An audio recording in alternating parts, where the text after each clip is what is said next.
주님의 높고 위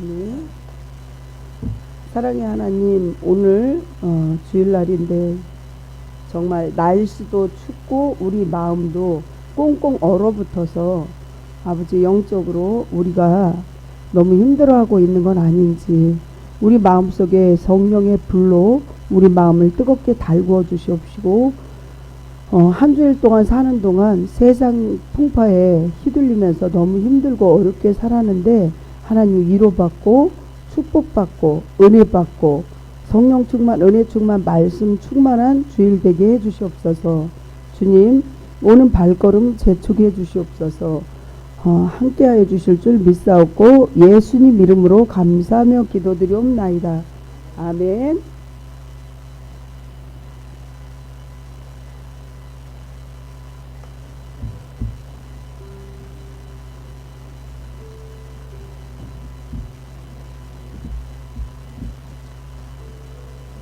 예배로 초대하는 묵상의 기도를 하시겠습니다. 오늘 2023년 1월 29일 마지막 주일입니다. 주연절 후 네 번째 주일을 주님 앞에 올립니다. 내 이름으로 경외하는 너희에게는 공의로운 해가 떠올라서 치료하는 광선을 비추리니 너희가 나가서 외양간에서 나온 송아지같이 뛰리라. 보혈의 능력으로 영혼과 능력의 은혜의 주님의 그 은총으로 영혼과 육신의 병을 고쳐주시는 하나님 아버지, 저희가 예수님을 믿어서 죄사함을 받았고 구원을 받아 하나님의 자녀가 되었습니다. 주님의 은혜 감사합니다. 정말 주님의 은혜를 잊지 않고 주님과 임마누엘하며 다시는 죄악에 빠지지 않도록 도와주시옵소서. 예수님께서 구원의 기쁜 소식을 전파하신 사역을 우리도 본받아서 저희도 주님을 모르는 사람들에게 꼭 복된 소식을 전할 수 있게 도와주시옵소서. 오늘 주시는 말씀이 한 주간을 살아가는 큰 힘이 되고 삶의 원천이 되게 하여 주시옵소서. 예수님 이름으로 간절히 기도합니다. 아멘.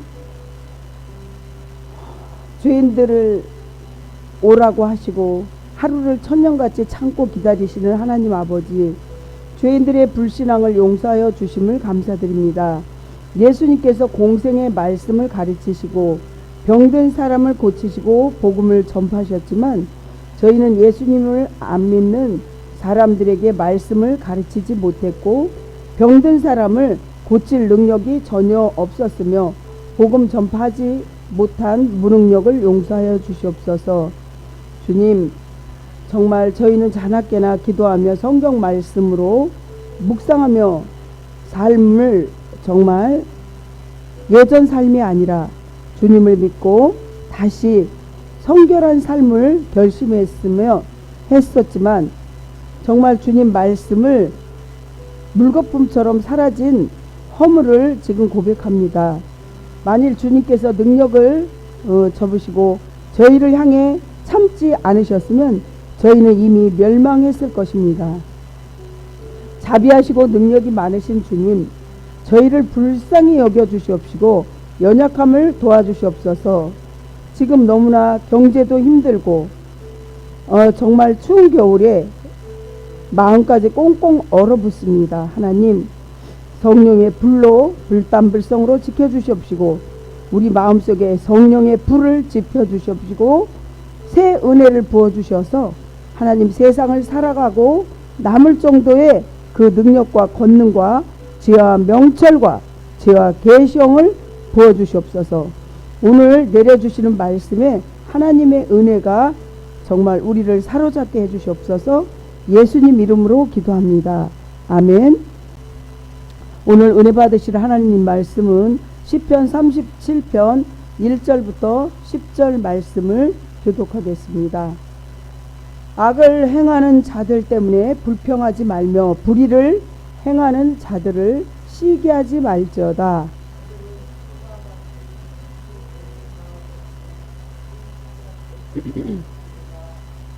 여호와를 의뢰하고 선을 행하라.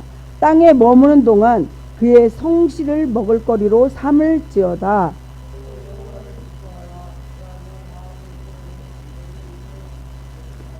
내 길을 여호와께 맡기라. 그를 의지하면 그가 이루시고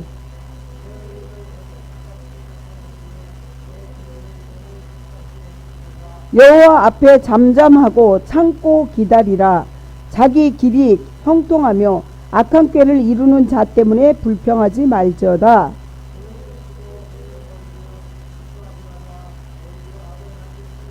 진실로 악을 행하는 자들은 끊어질 것이나 여호와를 소망하는 자들은 땅에 차지하리로다. 10절을 같이 합독하시겠습니다. 잠시 후에는 악인이 없어지리니 내가 그곳을 자세히 살필지라도 없으리로다. 아멘. 오늘 이 말씀은 제목이 형통의 복이라는 그 제목으로 시작됩니다. 오늘 이 말씀을 보시면 시편 37편을 보면 신정 왕국인 이스라엘 왕 다윗이 정치 지도자로서의 지위를 넘어서 하나님의 종 곧 영적 지도자의 입장에서 하나님 선민 이스라엘 백성들에게 아주 바른 삶을 제시하면서 이렇게 이스라엘 백성들을 위해서 쓴 지혜의 시라고 볼 수 있습니다. 그러나 제 36편은 그 앞전 37편의 앞전에 그 시를 보면 인본주의적인 착각에 빠진 악인들의 근시안적 교만과 무도함에 어떻게 느끼셨냐면 그때 당시에 다윗은 절대 초월자요 창조자로서 인생은 물론 전 우주에 대하여 절대 주권을 가지신 여호와 하나님 성품과 능력을 대비시킴으로써 악인들의 우매함과 사악성을 섬세하게 이렇게 말씀하시고 종말론적인 운명에 있어 하나님의 백성들에게 하나님에 대한 바른 삶을 자세를 가지도록 교훈하고 있다면 보인 시는 의인이 고통당하고 도리어 악인이 형통하는 부조리한 현실 속에서도 하나님의 주권적인 공의와 또 섭리는 계속되어지고 있으며 궁극적으로 하나님이 그 행위에 따른 공의의 심판을 반드시 시행할 것이라는 그 말씀과 하나님의 백성은 악인의 형통과 번영으로 인하여 절대로 불평하지 말며 인내함으로써 하나님의 공의를 보응을 기다리는 신앙의 자세를 가지도록 교훈하고 있다는 차이점이 있습니다. 주님께서 의인을 향하여 악을 버리고 선은 행할 것과 여호와를 바라고 그 도를 지키라는 권명과 함께 의인들에게 주어질 복, 곧 영생과 구원의 복이 있을 것을 말함으로써 부조리한 현실 가운데서도 믿음은 잃지 말고 더욱 여호와를 경외하며 선을 행하도록 말씀하고 또한 인도하고 계신다는 점입니다. 첫 번째, 이 세상은 참 어지러워요. 어지러운 세상. 성도는 이 세상에 부조리가 존재한다는 사실을 꼭 인정해야 한다는 것입니다. 오늘 본문의 1절을 보시게 되면요, 악을 행하는 자들 때문에 불평하지 말며 불의를 행하는 자들을 시기하지 말지어다, 이렇게 말씀이 시작됩니다. 1절을 보시면요, 다윗은 행악자를 인하여 불평하지 말며 불의를 행하는 자들을 어떻게 하라고 그랬냐면 투기하지 말지어다 라고 권면하고 있습니다. 여기서 다윗이 권면하는 대상은 하나님을 경외하는 의인들이라는 것입니다. 아마도 지금 세상도 이렇게 힘들고 어려웠지만 그때 몇천 년 전에 그때 당시에도 이렇게 힘들고 어렵고 그때 당시에도 사람을 괴롭히고 사기치고 못되게 하는 사람이 있었다는 것이죠. 이렇게 다윗의 눈에는 하나님을 경외하는 의인들이 불평하고 투개를 하고 있는 것으로 보였던 것 같습니다. 그리고 그 이유는 행악자를 인하여 불의를 행하는 자라고 표현하고 있을 때 악을 행하는 자들 때문에 정말 힘들다는 걸 분명히 말씀하고 있습니다. 그러면 의인들은 왜 이처럼 악을 행하는 자들을 인하여 불평하고 또 투기하고 있을까요? 그것은 단지 그들이 의인들의 주변에 있으면서 악을 행하였기 때문일까요? 물론 그럴 수도 있어요. 그 이유도 될 수가 있겠지만, 왜냐하면 의인들은 근본적으로 악을 싫어하는 속성이 있다는 거죠. 하나님의 자녀, 기독교인들, 정말 진실한 사람들은 악을 싫어한다는 거죠. 그리고 거짓된 거 싫어하고 남을 속이는 거 싫어하고, 악인들이 의인들 주변에서 악을 행하면 그 피해는 고스란히 의인들이 받기 때문이라는 거죠. 어저께도 저희가 이렇게 집을 이제 다른 데로 옮기고 있는 과정에 돈을 계산이 잘못됐어요. 부동산이 계산을 해줬지만 그랬는데 또 다시 이제 그 가스 회사에서 와서 검침하면서 가르쳐준 액수가 거의 한 4만 원 돈 차이가 나는데, 가서 문 두드리고 그 액수를 드리는 거죠. 그걸 속여서 더 가슴 아프고 힘든 것보단 차라리 드리고 떳떳한 게 낫겠죠. 그렇습니다. 이렇게 우리가 사는 하나님의 자녀는 정말 악을 싫어한다는 거죠. 그게 속성이라는 거죠. 악인들이 의인들의 주변에서 악을 행하면 그 피해는 고스란히 누가 지냐면 의인들이 받기 때문이라는 거죠. 그렇습니다. 그것만이 이유라고 하고 불평하는 것은 이해가 되지는 않지만, 투기하는 것은 이해가 잘 되지 않잖아요. 왜냐하면 투기란 보통 다른 사람들이 자기보다 잘 될 때 하는 것이죠. 그래서 사촌이 잘 되면, 사촌이 땅 사면 이렇게 배가 아프지 않냐 막 이러잖아요. 그건 속담이기도 하지만, 그러므로 여기에 분명히 다른 이유가 있습니다. 그것이 무엇이라고 생각하십니까? 성도 여러분, 오늘 본문의 7절을 한번 보실까요? 여호와 앞에 잠잠하고 참고 기다리라. 자기 길이 형통하며 악한 꾀를 이루는 자 때문에 불평하지 말지어다. 성경이 분명히 이렇게 말씀하시면서 주님께서는 원수를 사랑하라고 했어요. 원수 갚는 건 하나님이 하시기 때문에 우리는 판단할 필요도 없고 우리는 그들을 미워할 필요도 없죠. 그렇습니다. 여기에 분명히 다른 이유가 있습니다. 성도 여러분, 7절을 지금 봤잖아요. 다윗은 자기 길이 형통하며 악한 꾀를 이루는 자로 인해서 불평하지 말아라 이렇게 말했잖아요. 여기에서 보면 악인들이 형통하고 번영하였기 때문이라는 것이죠.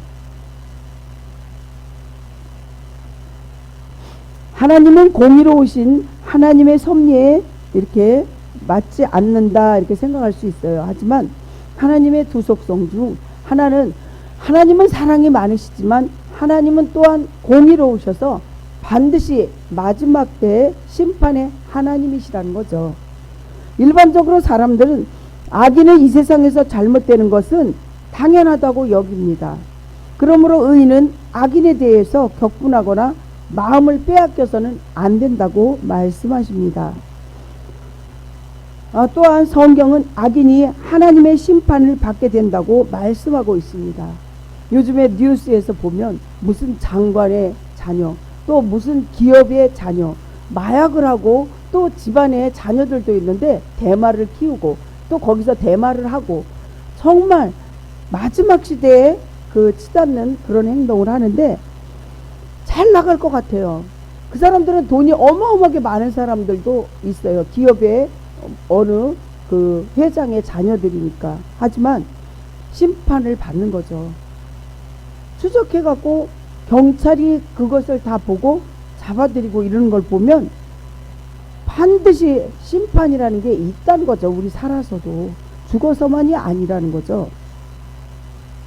그렇습니다. 이렇게 반대로 의인이 어려움과 고난을 당하는 일이 아주 많이 있습니다. 하지만 유대인 라비가 선생님이거든요. 유대인 라비 헤롤드 쿠시도라는 사람이 쓴 책 가운데 선한 사람들에게 왜 불행이 오는가 이런 책이 내용이 있습니다.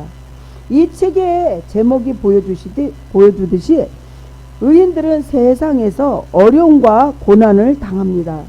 성도 여러분, 악인은 형통하고 번영하는 반면에 의인은 어려움과 고난을 당하는 현실이 참으로 이게 부조리한 정말 생활이 아니겠습니까? 사랑하는 성도 여러분, 우리말 소리에 간이라는 그런 그 한자가 여러 개 있습니다. 하지만 각기 그 내용의 뜻은 다릅니다. 그 중에 틈간이라는 엿벌간이라는 그러한 한자도 있습니다. 사탄은 무턱대고 공격하지 절대 않습니다. 먼저 틈을 봅니다. 이렇게 좀 어떠한 틈이 있나 이렇게 봤다가 그 틈을 보고 엿보다가 공격한다는 것이죠. 정말 그 저수지의 논둑을 보면 그 논둑이 무너지는 게 그 큰 구멍이 있어서가 아니라 작은 조그마한 구멍이 그게 점점 이게 허져서 논둑이 무너지는 거예요. 그래서 베드로전서 5장 8절을 보시게 되면요, 근신하라, 깨어라, 너희 대적 마귀는 우는 사자와 같이 두루다니며 삼킬 자를 찾나니. 마귀가 오는 것은 죽이고 멸망시키고 지옥으로 끌고 간다고 성경에 써 있잖아요. 사랑하는 성도 여러분, 이것은 성경이 마귀는 우는 사자같이 두루 다니며 삼킬 자를 찾는다고 베드로 전서 5장 8절에 이렇게 말씀하셨는데, 중국 춘추 시대 말에 손무가 쓰고 조조가 13장으로 편집한 병법서의 손자병법이라고 여러분들 잘 알고 있을 것입니다. 그 중에 3장이 모공이 쓴 내용입니다. 거기에서 적과 싸우는 4가지 방법이 나옵니다. 여러분들 잘 기억하셨다가 여러분들 삶에 이렇게 힘들고 어려울 때 이 방법을 사용하시기 바랍니다. 거기서 4가지 방법 중에서 2가지는 제일 좋은 선으로 행해져야 되는 방법입니다. 그 방법 중 첫째는 벌모라는 거죠. 벌모. 지략을 이용해서 창검으로 싸우지 않고 실리를 챙기며 이기는 방법 중에 하나이죠. 두 방법 중에 2가지, 4가지 중에 2번째는 벌교입니다. 외교를 통해 상대를 고립시키거나 주변 국가 외교 관계를 맺어서 감히 넘보지 못하게 하는 그러한 방법입니다. 요즘에 우크라이나 러시아 이렇게 전쟁을 하지만 그 푸틴은 공산주의고 정말 이렇게 민주주의를 이렇게 복음적으로 통일해야 되는데 이렇게 막 싸우는 걸 우방 국가에서는 도와주고 있잖아요. 지금 그럼으로써 넘보지 못하게 이렇게 하는 방법 중에 하나가 그 신뢰라고 할 수 있습니다.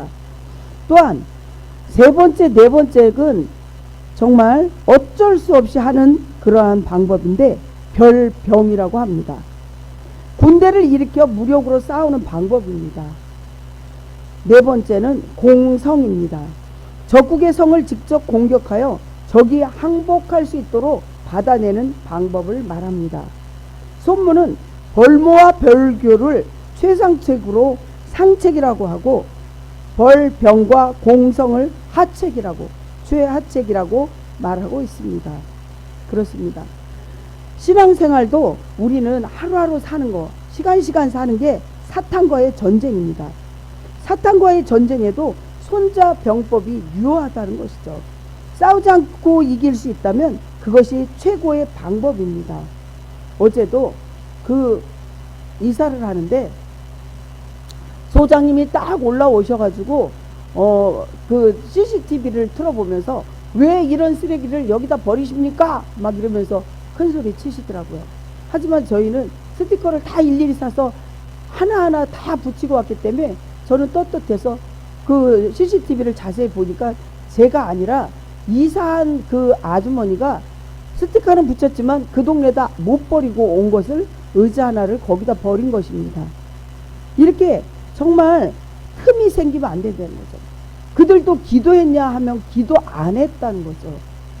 세상 사람하고 똑같이 거기서 보면 이제 그렇게 삶을 사는 게 제가 느낄 수 있는 건데, 그분도 한 2가지 정도가 그 이사하는 분이 아주 속상한 일이 있었다고 얘기하고 있습니다.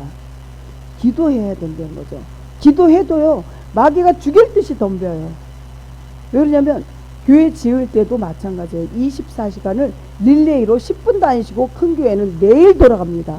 하지만 작은 교회는 목사님 혼자서만 눈물로 기도하는데 이게 쉽지만 않는다는 거죠.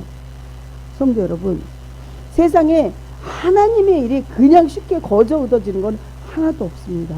교회를 위해서 기도해야 되고 서로 간에 성도끼리도 기도해야 되고 목사님을 위해서도 기도해 줘야 된다는 거죠. 그렇습니다. 지금은 코로나19로 정말 아직도 너무나도 많이 이제 이렇게 지금도 몇 년간을 힘들어하는데 이제 코로나가 이제 많이 이렇게 저기에서 완화돼서 이제 마스크를 안 쓰고 이렇게 다니는 그런 것과 쓰는 것을 지정해서 이렇게 하는 것을 볼 수 있습니다. 정말 우리가 잠깐 틈을 줬을 때 정말 이태원의 참사가 일어난 것을 그거 한 번일까요?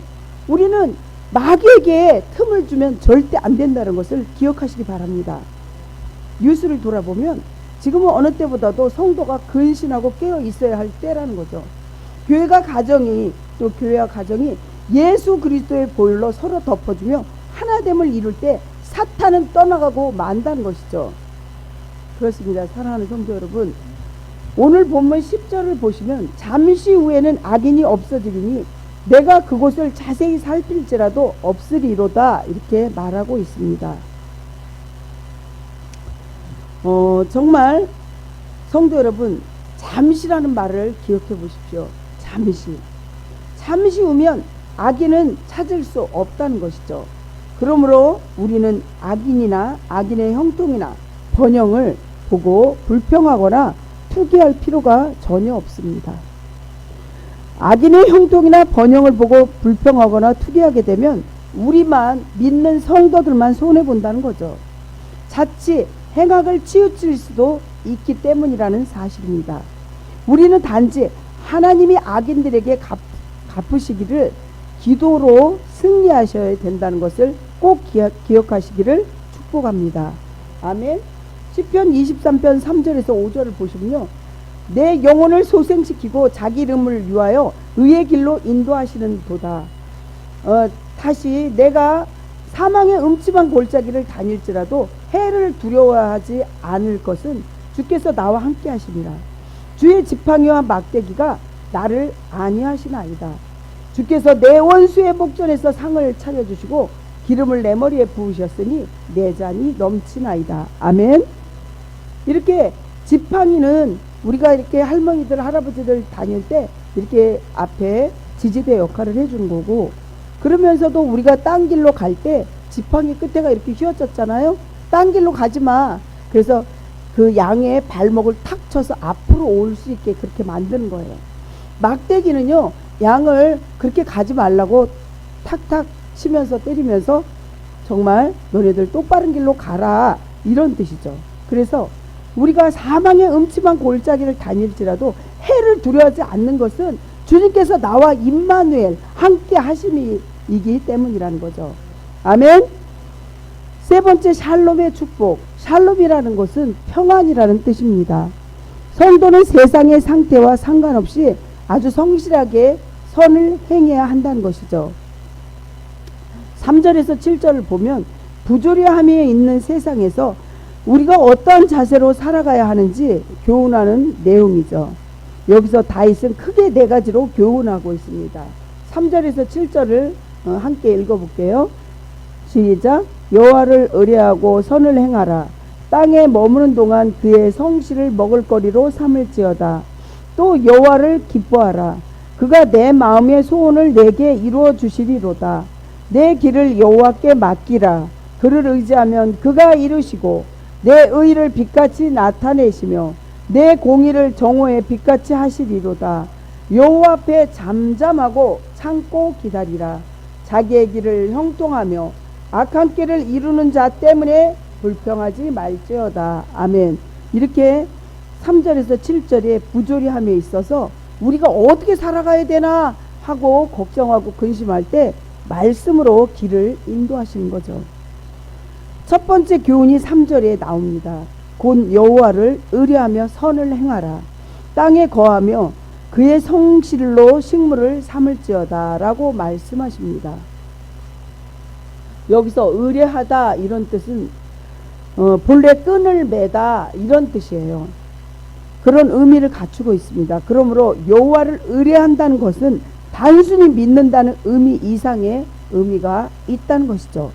즉 여호와를 의뢰한다는 것은 하나님과 우리 성도들 나와의 관계이고 연결시켜서 하나님의 이끌리는 삶을 산다는 그러한 의미가 있는 거죠. 그렇습니다. 주님께서 선하시기 때문에 우리를 선한 길로 인도하고 계신 거죠. 송아지가 어느 정도 크면 코를 뚫어줍니다. 콧뚜레라고 하죠. 그거를 뚫어서 이제 끈을 매서 주인이 이래야 하면 이래야 하는 대로 가잖아요. 우리가 주님 손에 이렇게 잡혀야 된다는 거죠. 우리 마음대로 살려고 하는 것이 아니라 이렇게 선한 삶을 살아내도록 힘쓰고 노력하라는 것이죠. 다윗이 선을 행하라 그리고 한 것은 하나님을 의뢰하면 당연하게 선을 행할 수밖에 없기 때문이라는 것입니다. 성도 여러분, 지금 마음속에 여러분들 주님이 정말 주인으로 살고 계십니까? 아니면 여러분들이 하나님을 대신해서 주인 노릇하는 것은 아니십니까? 또한 늘 주님과 24시간을 임마누엘 하시면서 성령님께서 하시는 그 음성을 들으십니까? 꼭 다 들으시고 하나님의 음성대로 또 하나님이 말씀하시는 대로 성경 말씀을 읽고 묵상하면서 기도하면서 여러분들 다 축복 받으시길 바랍니다. 두 번째 교훈은 하나님을 기뻐하면 하나님은 우리의 소원을 반드시 만족시켜 준다고 말씀하시죠. 4절을 보면 또 여호와를 기뻐하라 저가 내 마음의 소원을 이루어 주시리로다 이렇게 말씀하십니다. 이는 부조리함에 있는 세상에서 성도들이 가져야 할 삶의 자세를 말씀하는 것입니다. 여기서 여호와를 기뻐한다 이런 말씀은 하나님을 사랑하고 경외하는 것을 말할 뿐만이 아니라 하나님의 모든 행사와 섭리를 선한 것으로 인정하고 받아들인다는 것을 포함하고 있습니다. 우리는 특별히 이 권고에 세상의 부조리함이 인하여 불평과 투기가 마음에서 일어날 가능성이 있는 사람들에게 주어지는 교훈인 것입니다. 그렇습니다. 성도는 악인들의 형통이나 번영을 부끄러워하지 말고 오직 하나님께만 소망을 두고 그로 인하여 기뻐할 때 하나님의 공의가 이루어지고 내 마음속의 소원이 반드시 이루어진다고 약속하시고 악인은 풀과 같이 배임을 당하며 푸른 채소와 같이 쇠잔하게 만든다는 것입니다. 사랑하는 성도 여러분, 그래서 주님의 약속을 꼭 붙잡고 살아가시는 성도들이 바로 기독교의 성도의 도리인 것입니다. 힘들어도 성경 말씀을 붙잡아야 되고 또 힘들고 세상이 풍파가 있어도 인내하면서 주님의 위로와 축복을 받으시길 바랍니다. 세 번째 교훈은 우리의 길은 하나님께 맡기면 하나님이 우리를 빛 가운데로 인도해 주신다고 약속하십니다. 5절 6절을 보면 내 길을 여호와께 맡기라 그를 의지하면 그가 이루시고 내 의를 빛같이 나타내시며 내 공의를 정오의 빛같이 하시리로다. 아멘. 세 번째 교훈은 우리의 길을 반드시 하나님께 맡기라는 거죠.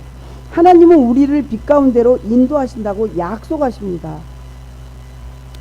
그렇게 너의 길을 여호와께 맡기라 저가 의지하면 저가 이루시고 내 의를 빛같이 하시리로다 이렇게 말씀하셨습니다.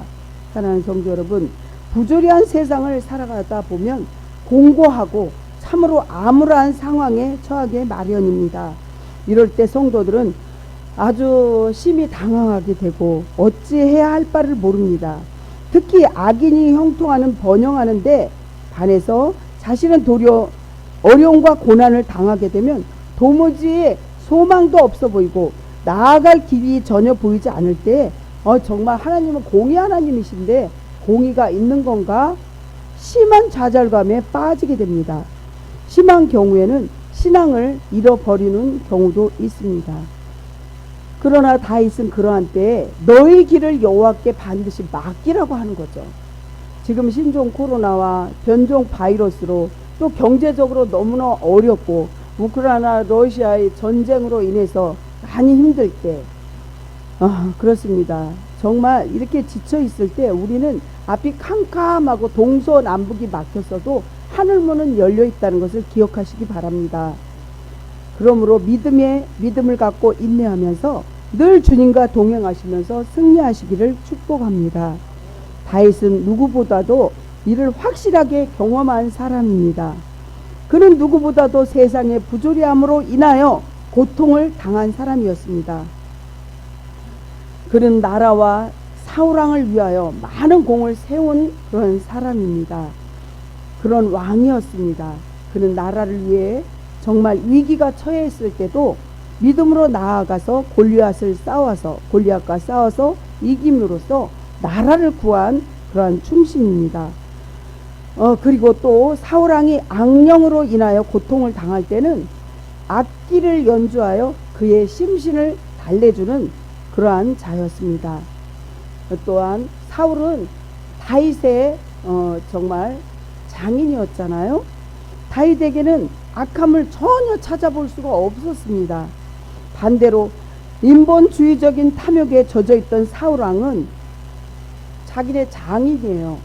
다윗에게 반역죄까지 뒤집어 씌워서 그를 죽이고자 하였습니다.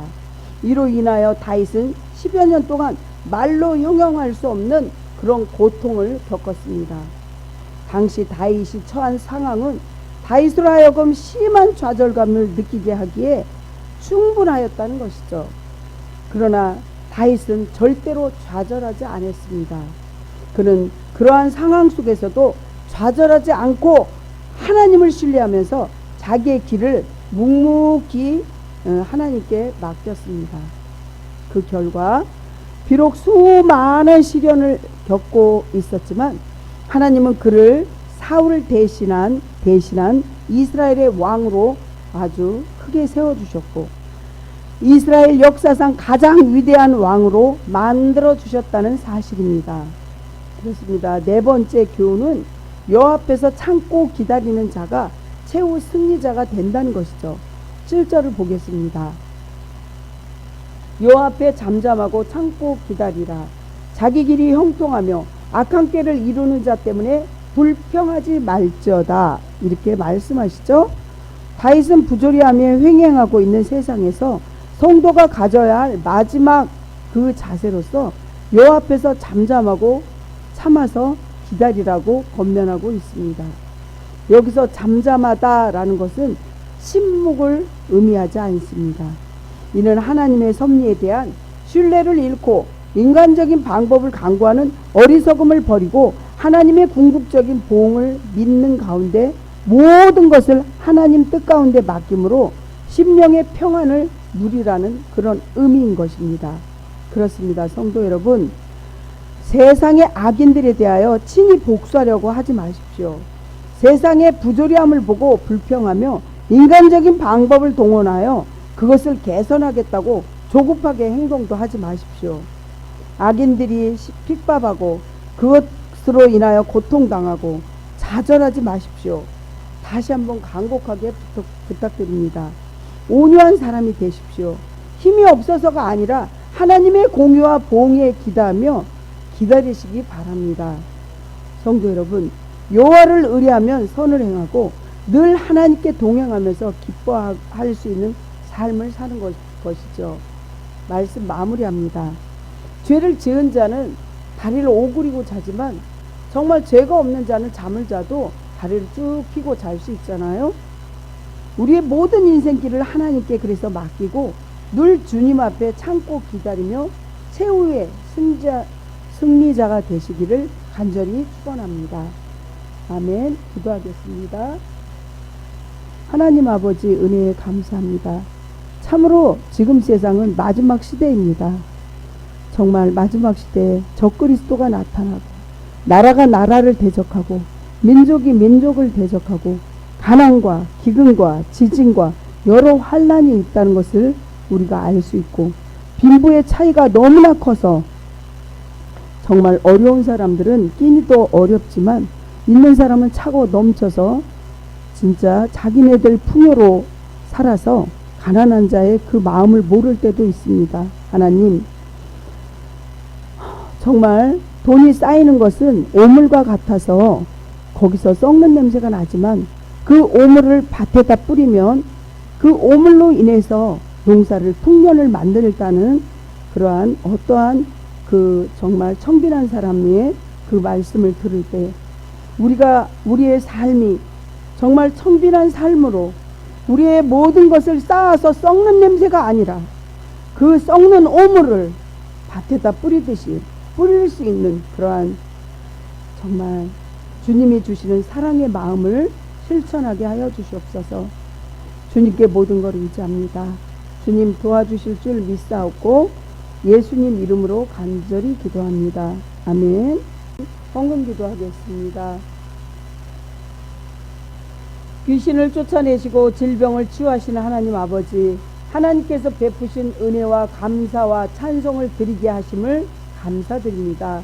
주님의 능력으로 저희의 영혼이 피곤할 때 새 힘을 공급해 주시고 우리가 세상에 지쳐서 낙심했을 때 주님께서 용기를 주셨습니다. 저희의 심령에 메마를 때는 성령의 은사를 베풀어 주셔서 마음속에 정말 성령 충만함으로 흡족하게 하셨습니다. 원수 마귀들이 애워싸고 괴롭힐 때 주님께서 물리치셨습니다. 저희가 눈물을 흘릴 때 위로하시고 눈물을 씻겨주셨습니다. 거룩한 주의를 지키는 성도들과 동행하며 기쁨과 감사의 소리를 내며 하나님의 집에 이르러 찬송을 부르며 예배 드리며 지금 주님 앞에 물질로도 헌신하고 우리가 육신으로도 와서 봉사하고 하나님 앞에 이 모양 저 모양으로 하나님 앞에 정말 우리가 드리는 이 예물 위에 우리의 육신이 병들어 고달픈 성도에게 정말 아픈 몸을 이끌고 성전에도 나오고 또 여기 오지 못한 성도들까지도 하나님 한 분 한 분 위로하시고 또 그 예물에 담긴 소원을 하나님 축복하여 주셔서 헛된 예물이 없고 다 주님 앞에 상달되는 귀한 예물로서 정말 2023년도에 주님이 주시는 그 보너스와 같은 기적과 이적이 우리 눈으로 확증될 수 있도록 도와주시옵소서. 하나님 은혜에 감사하며 예수님 이름으로 간절히 기도합니다. 아멘. 위탁의 말씀과 축도합니다. 내가 다른 동네들에서도 하나님 나라의 복음을 전하리니 나는 이 일을 위해 보내심을 받았노라. 그렇습니다. 우리는 복음 전파자의 사명을 받았으니 그 사명을 완수하러 세상으로 나아갑시다. 아멘. 축도합니다. 지금은 우리 구주 예수 그리스도의 십자가에서 지신 우리 예수 그리스도의 은혜와 하나님 아버지의 무한하신 사랑과 성령님 감화 감동 교통 역사 위로하시니 욕심과 원망을 벗고 감사만 하며 살겠다고 다짐하고 돌아가는 온 성도들 가정과 교회와 사업장과 원금각지에 있는 친인척까지도 아파서 못 온 성도까지도 함께하여 주시옵기를 간절히 축원하옵나이다. 아멘.